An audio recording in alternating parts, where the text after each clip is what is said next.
नमस्कार दोस्तों, स्वागत है एक बार फिर आपके अपने YouTube चैनल जीवा स्टडी पर। मैं वरिष्ठ अध्यापक मुकेश कुमार जंगड़ आपका स्वागत करता हूं। तो अपन जो कल द्वारा जो ऑफलाइन टेस्ट सीरीज आपकी RPSC second grade GK paper 1 उसका जो है फाइनल टेस्ट 1 देख रहे थे, जो एक फुल लेंथ टेस्ट था।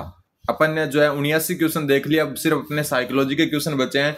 तो आज साइकोलॉजी के क्वेश्चन की अलग क्लास अपन देख लेते हैं। और साइकोलॉजी का लेवल ठीक था, 50-50 मान सकते हो आप। कुछ क्वेश्चन तो इजी थे और कुछ क्वेश्चन जो है थोड़े से लेवल के थे, ठीक है, बस समझने की जरूरत थी। सबसे पहला क्वेश्चन आज का कि निम्नलिखित में से किस विधि द्वारा बच्चों की व्यक्तिगत भिन्नता जांची जा सकती है। तो ये तो सबसे इजी क्वेश्चन ही था।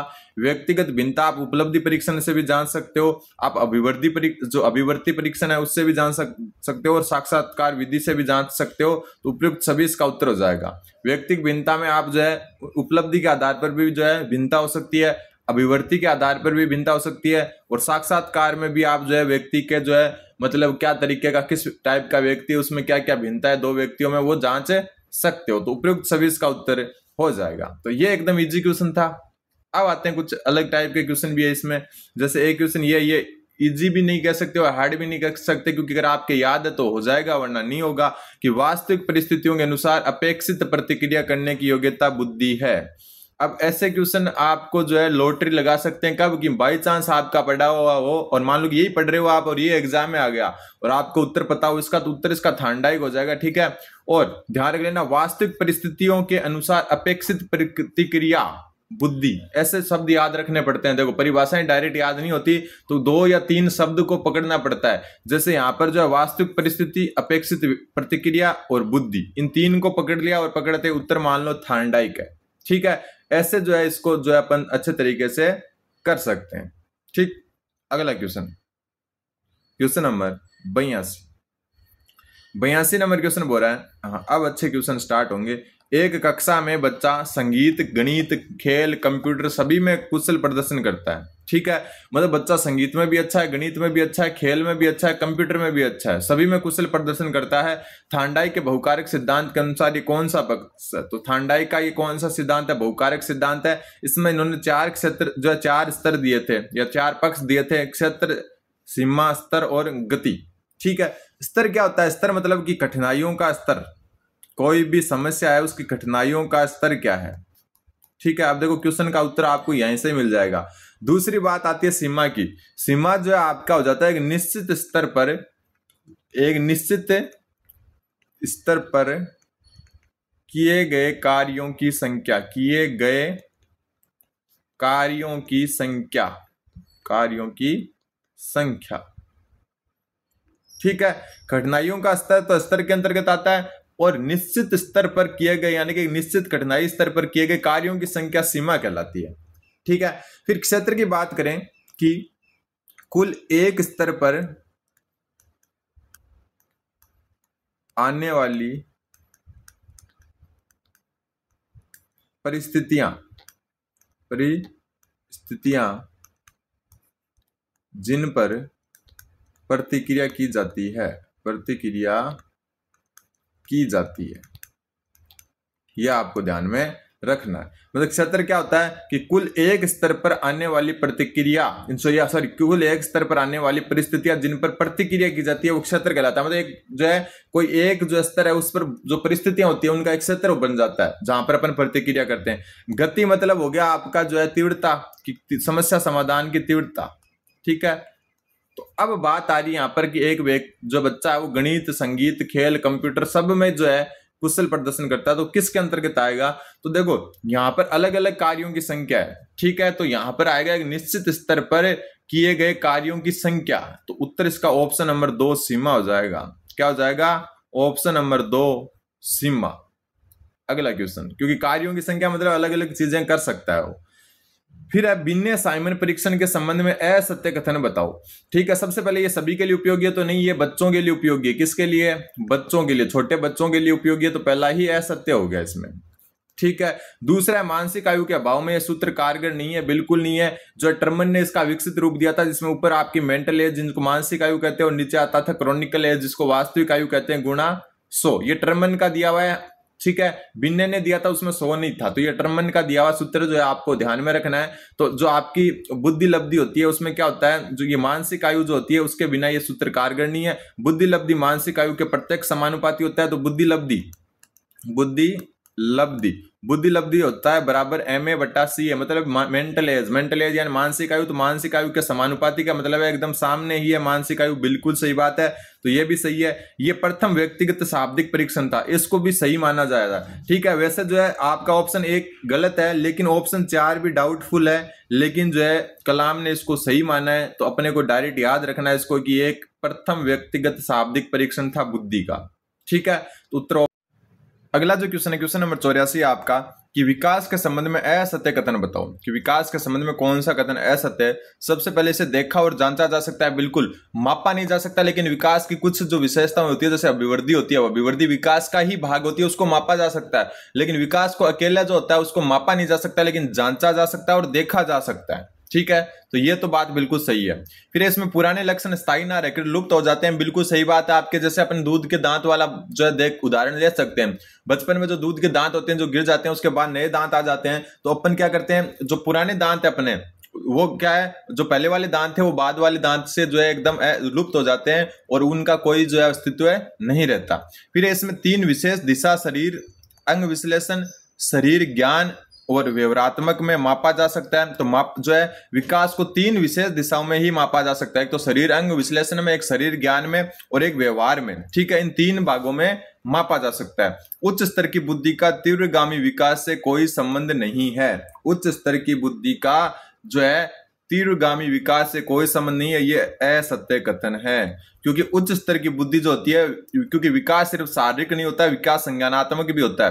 तो उच्च स्तर की जो बुद्धि होती है ना, वो संज्ञानात्मक विकास को बहुत अच्छे तरीके से प्रभावित करती है, वो भाषाई विकास को भी प्रभावित कर सकती है। ठीक है, ये संवेगात्मक विकास को भी जो है क्या कर सकती है, जो है उच्च स्तर की बुद्धि प्रभावित कर सकती है। तो उच्च स्तर की बुद्धि का तीव्रगामी विकास से कोई संबंध नहीं है, ये कथन असत्य है, जबकि जो है संबंध है। अगला क्वेश्चन, क्वेश्चन नंबर 85, चुस्ती व स्फूर्ति की आयु क्या कौन सी कहलाती है। तो ये भी एक इजी क्वेश्चन था, इसमें उत्तर हो जाएगा आपका बाल्यावस्था। बाल्यावस्था जो होती है उसमें जो है सबसे ज्यादा चुस्ती और स्फूर्ति होती है। क्वेश्चन नंबर 86, एक बच्चे को किसी भी अवस्था में कुछ भी सिखाया जा सकता है। एक बच्चे को किसी भी अवस्था में कुछ भी सिखाया जा सकता है, इस विचार के जनक कौन थे। तो इस विचार के जो जनक थे आपके ब्रूनर। कौन है, ब्रूनर। मतलब एक बच्चे को किसी भी अवस्था में कुछ भी सिखाया जा सकता है, इसके जो है इस विचार के जनक थे ब्रूनर। ये ध्यान में रखना, ये अलग चीज है। एक वो अलग चीज है कि आप मुझे एक बालक दो मैं उसे कुछ भी बना सकता हूं, वो अलग चीज है, और ये अलग चीज है। फिर आता है आपका क्वेश्चन नंबर 87, ये एक मोस्ट इंपोर्टेंट क्वेश्चन हो सकता है आपके लिए। देखो, पियाजे की नैतिकता की एनोमी स्टेज का संबंध किससे है। तो पियाजे की नैतिकता में आपकी 3 अवस्थाएं हैं। ठीक है, नैतिक यथार्थता, नैतिक समानता और नैतिक सापेक्षता। ठीक है, तीनों अवस्था की चर्चा अपन पहले बिल्कुल कर चुके हैं अच्छे तरीके से, अपनी जो क्लासेस हुई हैं उनमें। तो पियाजे की नैतिकता है, उसकी एनोमी स्टेज कौन सी है। तो एनोमी स्टेज क्या होती है, जिसमें जो है आप कह सकते हो नैतिक समझ नहीं होती है, मतलब बच्चे में नैतिक समझ नहीं होती है, मतलब बिल्कुल भी नैतिक समझ नहीं होती है। इसका मतलब ये नहीं कि अनैतिक नहीं होता है बच्चा, अनैतिक नहीं होता, नैतिक समझ नहीं होती है, मतलब नैतिकता का विकास नहीं होता है, नैतिकता का विकास नहीं होता है, विकास नहीं होता है, अनैतिक नहीं कह सकते अपन। तो ये एनोमी स्टेज कहलाती है। और पियाजे की जो नैतिकता की तीनों जो आपकी स्टेज है, या तीनों की तीनों जो आपके चरण है, उनमें किसी में भी एनोमी स्टेज नहीं पाई जाती। तो इसका उत्तर हो जाएगा आपका ऑप्शन नंबर 4, इनमें से कोई नहीं।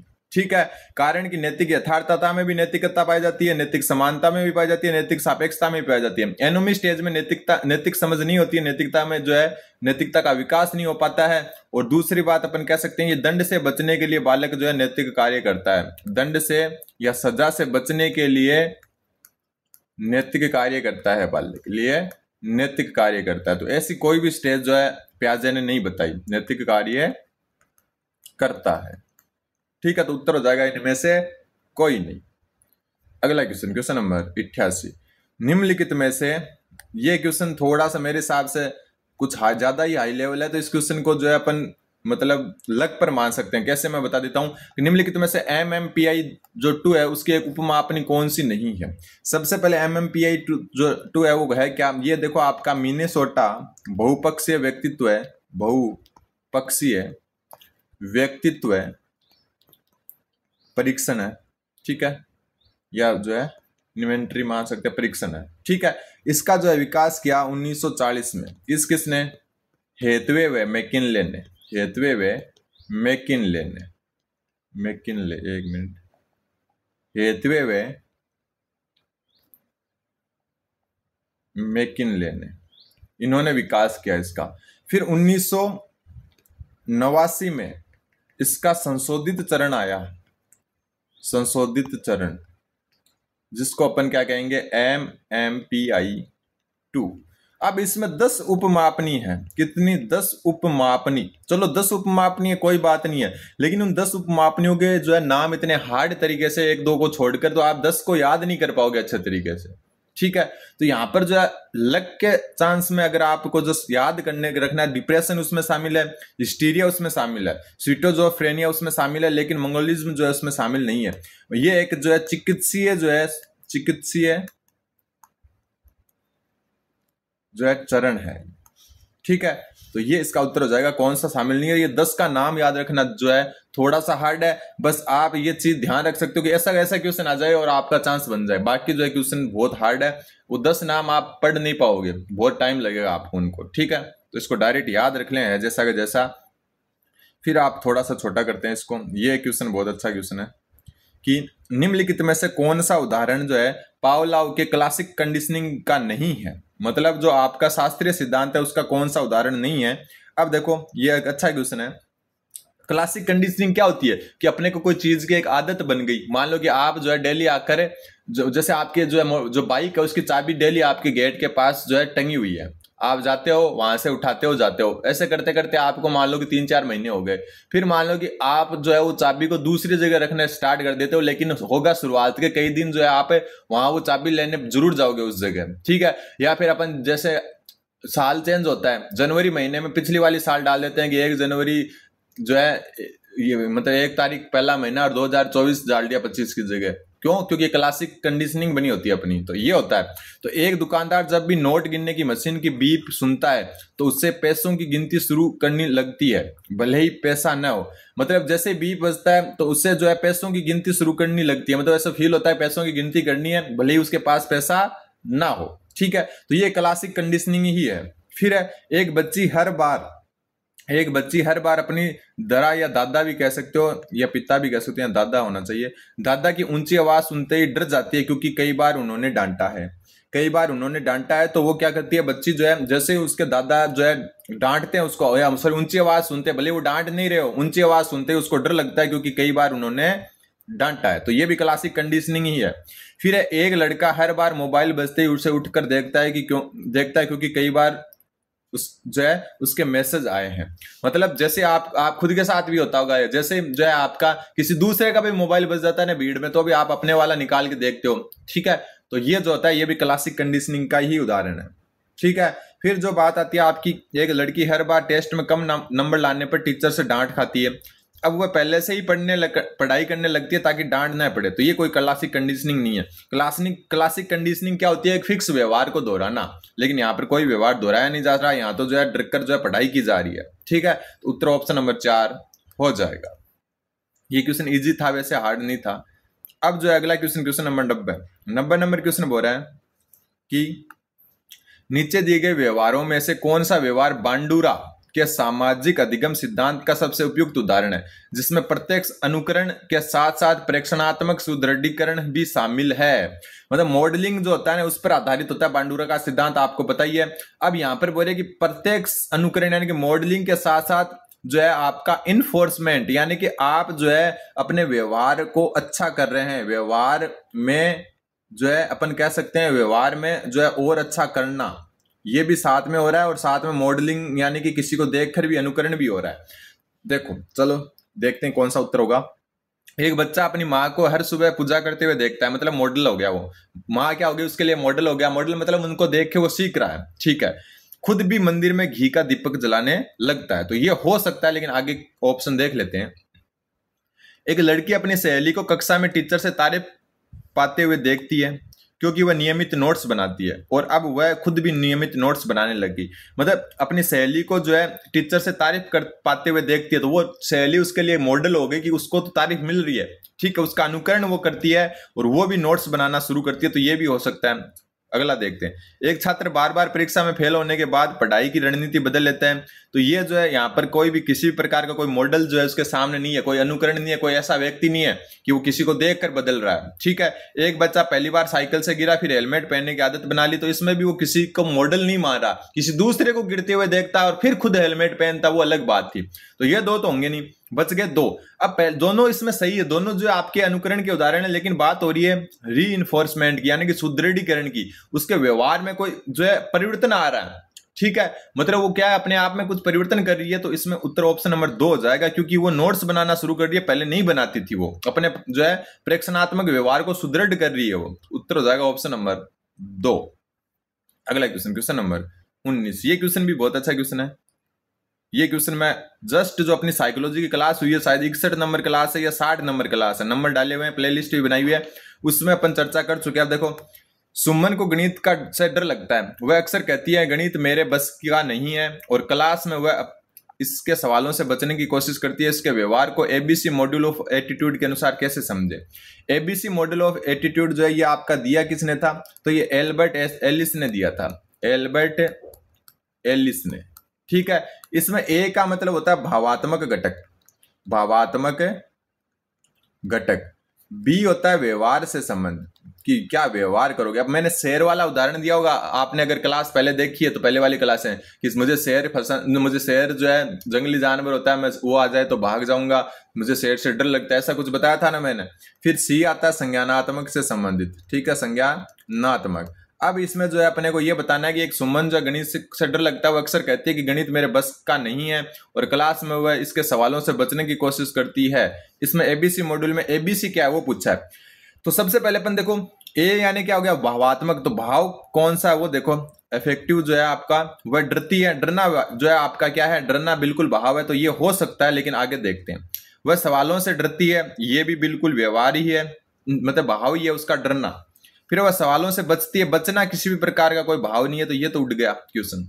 वह गुस्सा करती है, गुस्सा करना भी क्या है आपका, गुस्सा करना भी जो है आपका क्या है, जो है व्यवहार, जो सॉरी भाव है, लेकिन गुस्सा करना व्यवहार जो है भाव तो है, लेकिन गुस्सा जो है ऊपर क्वेश्चन में मेंशन ही नहीं है कहीं पर, तो ये उठ गया। फिर जो आती है आपकी, जो है वो व्यवहार क्या करती है, वह सवालों से बचती है, वह मानती है कि गणित उसके बस का नहीं है, तो ये मानना ये कोई व्यवहार नहीं होता, तो ये भी कैंसिल हो गया। वह सवालों से बचती है, मतलब उसका व्यवहार क्या गणित के प्रति कि वो बच जाती है। संज्ञानात्मक का मतलब उसका दृष्टिकोण क्या है गणित के सामने, वह मानती है कि गणित उसके बस का नहीं है, ये उसका दृष्टिकोण हो गया। भाव में मतलब भाव क्या है, तो डरना भाव है, ठीक है। व्यवहार मतलब कि गणित के प्रति उसका व्यवहार क्या है, तो वह सवालों से बचती है, ये उसका व्यवहार है। फिर है संज्ञानात्मक, संज्ञानात्मक का मतलब दृष्टिकोण क्या है उसका गणित के प्रति, तो वह मानती है कि गणित उसके बस का नहीं है, तो ऑप्शन 1 उत्तर हो जाएगा। ऐसे जो है ये इजी क्वेश्चन था वैसे, क्योंकि अगर आपने जो है वो शेर वाली जो है मेरा जो मैंने उदाहरण दिया था वो पढ़ा होगा, तो एकदम इजी क्वेश्चन था आपके लिए। फिर आपका ये राहुल 10वीं कक्षा में 2 बार फेल हो चुका है, वह अपने दोस्तों से मिलने से बचता है। जब कोई पढ़ाई की बात करता है तो वह तुरंत कहता है जिंदगी में मार्क्स से नहीं चरित्र अच्छा होना चाहिए, जरूरी है एटीट्यूड होना, ठीक है। उसके सभी दोस्त अच्छे पद पर पहुंच गए। कभी कभी वह अपने छोटे भाई को डांटता रहता है, कि उसे ताने देता है कि तू भी पढ़ ले वरना मेरी तरह फेल हो जाएगा। सबसे पहले कि वो पढ़ाई में जो है उसका मन नहीं लगता, तो वो क्या कहता है जो है कि जिंदगी में मार्क्स नहीं चरित्र अच्छा होना चाहिए। तो यहाँ पर वो क्या कर रहा है, ठीक है, मतलब क्या कर रहा है, वो तर्कहीन भावना का तर्कयुक्त जवाब दे रहा है, ठीक है। तो दमन तो हो नहीं सकता, क्योंकि इसमें तो अचेतन मन में अपनी इच्छाओं को डालते हैं। प्रतिगमन मतलब वक्त में पीछे लौटना, यही नहीं हो सकता। फिर जो आपका प्रतिस्थापन भी नहीं हो सकता। प्रतिस्थापन इसलिए नहीं हो सकता कि किसी दूसरे पर नहीं जो है वो मतलब प्रतिस्थापन क्या होता है कि अपना गुस्सा दूसरे पर जो है प्रतिस्थापित कर देना। यहां बोल रहा है कि जिंदगी में अच्छे मार्क्स नहीं चरित्र होना चाहिए, मतलब वो अपना जो है तर्क जो जो मतलब अपना तर्कहीन जो काम है, मतलब जब वो पढ़ाई की बात करता है तो तर्कयुक्त बात, जो तर्कयुक्त बात होती है उसको तर्कहीन बात से जवाब देता है। तो यहाँ पर उत्तर ऑप्शन नंबर 2 हो जाएगा युक्तिकरण, और दूसरा प्रतिस्थापन हो जाएगा, क्योंकि वो अपना गुस्सा अपने भाई पर निकालता है कि तू भी पढ़ ले वरना फेल हो जाएगा। तो ऑप्शन 2 इसका उत्तर हो जाएगा। अगला क्वेश्चन, पहले एलिमिनेट करना सीखे। अगर अपन जो है क्वेश्चन में ऑप्शन एलिमिनेट करना सीख जाएंगे ना, तो कम से कम 4-5 क्वेश्चन 20 में से अच्छे से हो जाएंगे। बच्चा जब समाज की मांग के अनुरूप प्रतिक्रिया सीखता है, स्वयं पर नियंत्रण स्थापित करने का प्रयास करता है, तो वह किस अवस्था में दृष्टिगत होता है? तो ये आपका बात हो रही है मनोलैंगिक सिद्धांत की। किसकी? मनोलैंगिक सिद्धांत। और मनोलैंगिक सिद्धांत आपका दिया था किसने? फ्राइड ने। और देखो, अगर आप जो नए स्टूडेंट है तो मैं बता दूं आपको कि अपन जो है आज तक जो माइनर टेस्ट और मेजर टेस्ट सॉल्व करते आए उनमें ये सब चीजें अपन पढ़ चुके हैं, ठीक है।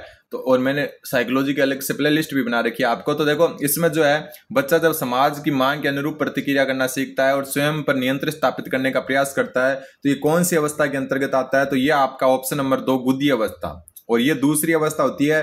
और गुदी अवस्था जो है आपकी 2 से लेकर 4 वर्ष तक होती है बालक, 2 से 4 वर्ष तक, ठीक है।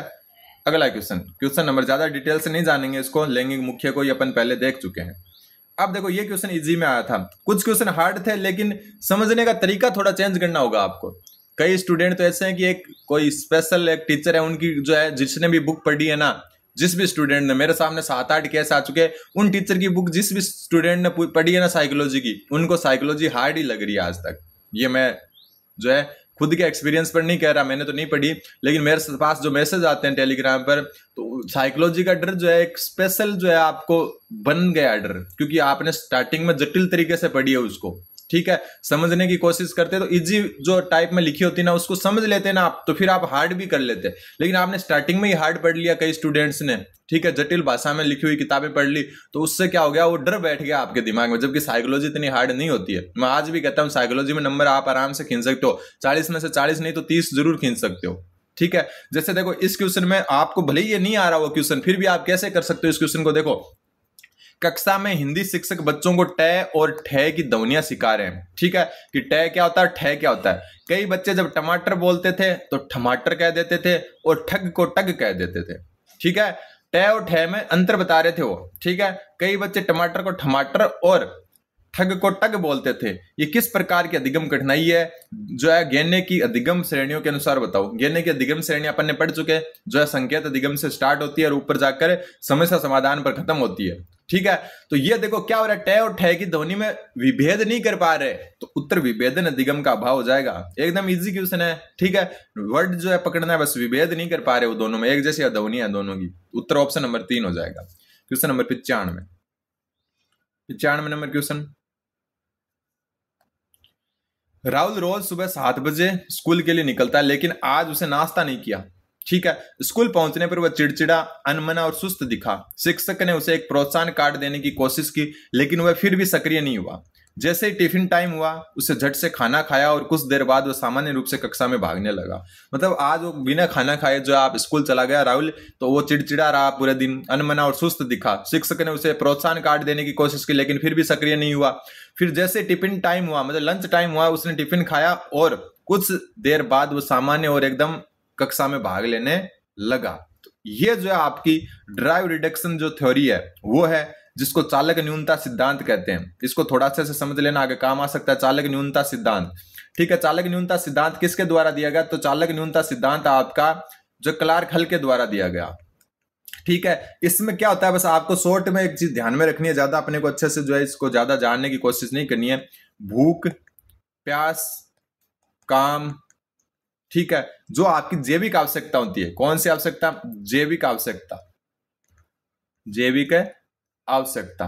तो जो भी जैविक आवश्यकता होती है उनके द्वारा जैविक आवश्यकताओं से तनाव कम करना, ये होता है बस, तनाव कम करना। चालक न्यूनता सिद्धांत या ड्राइव रिडक्शन थ्योरी कहते हैं इसको, क्लार्क हल ने दी। यहाँ पर जो है किससे? खाने से। खाना क्या होता है? एक प्रकार की भूख से जो है क्या कर रहा है, अपने तनाव को कम कर रहा है। तो ऐसे डायरेक्ट शॉर्ट में याद रखना है आपको। अगला क्वेश्चन नंबर 96, निम्नलिखित में से कौन सा व्यवहार प्रतिभाशाली बालक जो है उसका विशेषता नहीं है? Most easy question, most easy question. मैं आपको ये बता रहा हूं, जो हार्ड बता रहे थे ना पेपर को कि पास नहीं हो रहे, तो पास हो जाते आप, लेकिन आपको जो है देखो 100 क्वेश्चन है, 2 घंटे का टाइम मिलेगा। सारी थ्योरी के क्वेश्चन है, यहाँ ऐसे तो नहीं गणित आ रही है इसमें, तो आप जो है थोड़ा सा टाइम दें, क्वेश्चंस को थोड़ा समझें। और साइकोलॉजी वाले तो समझने से लगभग उत्तर निकल के आ जाते हैं। जीके में भी 5-6 क्वेश्चन ऐसे होते हैं जो ट्रिक से हो जाते हैं। जैसे मैंने वो अंग्रेजी वाला बताया था कि 8वीं अनुसूची में अंग्रेजी शामिल ही नहीं है, तो कौन सा ऐसा जो है असंबंध हो जाएगा 8वीं अनुसूची से जहां जहां अंग्रेजी लिखा हुआ है। ऐसे जो है थोड़े से ध्यान आपको रखना है। फिर नवीन विचार प्रस्तुत करना और कल्पनाशील होना। बिल्कुल प्रतिभाशाली बालक में इमेजिनरी पावर अच्छी होती है। सीखने की औसत गति से धीमी होना तो बिल्कुल नहीं होता। धीमा होगा तो प्रतिभाशाली बालक कैसे होगा? जटिल समस्याओं को जल्दी हल कर लेता है। विषय के प्रति गहरी रुचि और आत्म प्रेरणा रखता है। बिल्कुल सही बात है। उत्तर ऑप्शन नंबर 2 हो जाएगा। Question number 97। क्वेश्चन 97 बोल रहा है उद्भवन चरण में व्यक्ति समस्या को कुछ समय के लिए छोड़ देता है, लेकिन समस्या की प्रक्रिया अवचेतन में जारी रहती है। फिर रीजन इसका दिया हुआ है कि उद्भवन चरण में समस्या समाधान की झलक तुरंत मिलती है, क्योंकि व्यक्ति सतत उसी पर विचार करता है। यह आपका सूझ का जो सिद्धांत है उससे संबंधित है, सूझ का सिद्धांत। ठीक है, अब देखो इसमें 4 जो स्टेज होती है जो अपन पहले वैसे चर्चा कर चुके हैं, वापस कर लेते हैं। सबसे पहले होता है तैयारी, प्रिपरेशन। ठीक है, दूसरा इसके अंदर होता है उद्भवन, इंक्यूबेशन। ठीक है, तीसरा इसमें होता है प्रभासन। ठीक है, जिसको अपन कह सकते हैं इल्यूमिनेशन। और लास्ट जो होती है अपनी वो सत्यापन, वेरिफिकेशन। ये होता है। ठीक है, तो यहां पर जो है पहला तो एकदम सही है आपका। उद्भवन में क्या होता है कि व्यक्ति जो है समस्या कुछ समय के लिए छोड़ देता है, लेकिन समाधान उसके प्रक्रिया अवचेतन में जारी रहती है। वो सोचता रहता है कि कैसे उसको समस्या को समाधान करें। ये बात बिल्कुल सही है। फिर है कि समस्या समाधान की झलक तुरंत मिलती है, क्योंकि व्यक्ति सतत उसी पर विचार करता है। यह हो गया आपका सूझ का आना, मतलब अचानक सूझ का आना। और सूझ का आना जो है प्रभासन में होता है। ये किस में होता है? प्रभासन में, तीसरी स्टेज में होता है। तो यहां पर ये गलत हो जाएगा। तो ए सही और आर गलत है। उत्तर हो जाएगा आपका ऑप्शन नंबर 3। अगला क्वेश्चन नंबर 98। शिक्षा मनोविज्ञान के क्षेत्र में कौन सम्मिलित नहीं है? तो सबसे पहले शिक्षार्थी के विकास में वंशक्रम और वातावरण की भूमिका बिल्कुल शामिल है। शिक्षक का मानसिक स्वास्थ्य और समायोजन बिल्कुल है। अधिगम की तत्कालिक और दूरस्थ परिस्थितियां बिल्कुल। संस्थागत उत्तरदायित्व में शासन प्रशासन के कर्तव्य, तो शासन प्रशासन के कर्तव्य जो है शिक्षा अधिगम में जो है शिक्षा मनोविज्ञान में शामिल नहीं किए गए, ध्यान में रखना। अगला क्वेश्चन आता है आपका क्वेश्चन नंबर 99। हाँ, मेरे हिसाब से ये क्वेश्चन भी आराम से हो जाएगा आपका, आराम से। कैसे हो जाएगा आराम से? एक प्रश्न में निम्नलिखित प्रश्न लिखे हुए हैं। Tree, house, chair, ladder, air, water. अब जो बेकर मेहंदी का सृजनात्मकता के अंतर्गत ये कौन सा परीक्षण है? ठीक है, अब कैसे पता चलेगा अपने को? त्रिभुजाकार तो हो नहीं सकता और चित्र निर्माण भी नहीं हो सकता, क्योंकि यहां पर ना तो कोई त्रिभुज बनाना है ना कोई चित्र निर्माण करना है। ठीक है, बचा कौन अपने पास? परिणाम जांच और नवीन संबंध। तो अपन क्या करें, ट्री और हाउस में संबंध पूछ रहे हैं यहां पर। ठीक है, चेयर लीडर में संबंध पूछ रहे हैं, एयर वाटर में पूछ रहे हैं, तो ये एक आपका नवीन संबंध हो गया। ठीक है, परिणाम की कोई जांच कर नहीं रहे अपन यहां पर। तो यहां पर देखो एलिमिनेट करें, 2 ऑप्शन बच गए, दो में से अपने को उत्तर निकालना है, तो आराम से निकाल सकते हैं अपन। ठीक है, फिर आता है आज का आपका लास्ट क्वेश्चन नंबर 100। निम्नलिखित में से किस विद्वान ने यह तर्क दिया कि वैश्वीकरण की प्रगति से लोग अपनी मूल पहचान, भाषा और संस्कृति के प्रति जागरूक हो रहे हैं और इससे छोटे देशों की संख्या में वृद्धि हो रही है? और यह बात कहने वाले जॉन नाइस्बिट थे। कौन? जॉन नाइस्बिट। ये उत्तर हो जाएगा। तो ये अपना फाइनल टेस्ट 1 कंप्लीट हो चुका है। अब फाइनल टेस्ट जो 2 है आपका वो होगा शायद कब? 16 तारीख को। ठीक है, 16 तारीख को होगा और उसको अपन जो है 17 तारीख से ही हो सकता है, 16 तारीख से ही देखना स्टार्ट कर दें। 2 दिन आपको मैं जो है थोड़ा सा और कुछ मेरे पास पेपर है वो करवाने की कोशिश करूंगा। तब तक चैनल पर बने रहें, चैनल को सब्सक्राइब करें। बस रिवीजन के तौर पर इस क्लास को लें, दिमाग पर बिल्कुल ना लें। धन्यवाद। बने रहें जीवा स्टडी के साथ।